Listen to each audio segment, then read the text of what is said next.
ભરૂચ જિલ્લા પ્રભારી સચિવ સુશ્રી શાહમીના હુસૈનના અધ્યક્ષસ્થાને ભરૂચ જિલ્લાની સમીક્ષા બેઠક યોજાઈ હતી।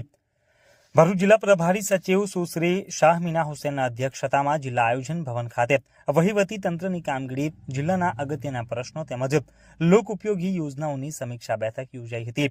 બેઠક પ્રારંભે કલેક્ટર ભરૂચ જિલ્લા પ્રભારી સચિવ સુશ્રી શાહમીના હુસૈનને પુષ્પગુચ્છ આપીને તેમનું અભિવાદન કર્યું હતું।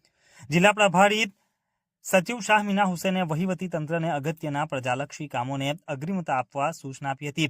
તેમણે જિલ્લા નિરીક્ષક, જમીન દફતર વિભાગ, સ્વામિત્વ યોજનાની કામગીરી અને તમામ રીસર્વેની પેન્ડિંગ અરજીઓની માપણી સમય મર્યાદામાં પૂર્ણ કરવા સૂચના આપીને લક્ષ્યાંક મુજબની થયેલી કામગીરીની સમીક્ષા કરી હતી। સરકારી જમીનો માટેની હુકમ નોંધ સ્તરે દાખલ કરવા વિભાગને સૂચના આપી હતી। આ ઉપરાંત જિલ્લામાં સરકારી શાળાઓમાં અપાતા મધ્યાહન ભોજનની વિગતો મેળવી હતી।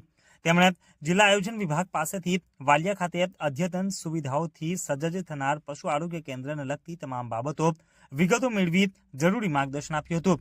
સાથે જ જિલ્લા ગ્રામ વિકાસ એજન્સી દ્વારા વાલિયા તાલુકામાં ચાલતા ઇનિશિયેટિવ ન્યુટ્રિશન પ્રોગ્રામની અંતિમ પ્રગતિની તમામ વિગતો મેળવી હતી। થયેલ કામની સમીક્ષા કરી સુચારુ દિશા સૂચન આપી જિલ્લાના અન્ય તાલુકામાં ઇનિશિયેટિવ ન્યુટ્રિશન પ્રોગ્રામ લાગુ કરવા પણ તેઓએ જણાવ્યું હતું।